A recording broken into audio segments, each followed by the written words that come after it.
Hi hello welcome back to our channel. నేనైతే ఇట్లా అప్పాలు చేసి పెట్టుకున్నా. తర్వాత ఆయిల్ గరం అయిపోయింది. చూడండి ఇట్లా వేస్తున్నా. చూడండి అరిసెలు అయితే ఇట్లా అయిపోయినాయి అనమాట. మా మమ్మ ఒక టిప్ చెప్పింది. ఇంకా దూరం ఉంటుంది కదా, అన్నీ నేర్చుకోవాలి కదా. స్టార్టింగ్లో చెప్పింది అనమాట.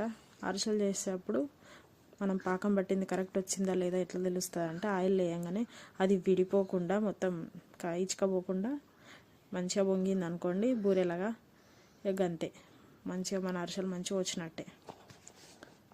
మా అమ్మ అదే చెప్తుంది ఇప్పుడు. అట్లానే నేను నేర్చుకున్నా. చూడండి ఎంత బాగా వచ్చినాయో. వీడియో నచ్చితే please like, share, subscribe my channel. Thank you for watching. Please అండి కొంచెం సబ్స్క్రైబ్ చేసుకోండి. కింద రెడ్ సింబల్లో కనిపిస్తుంది.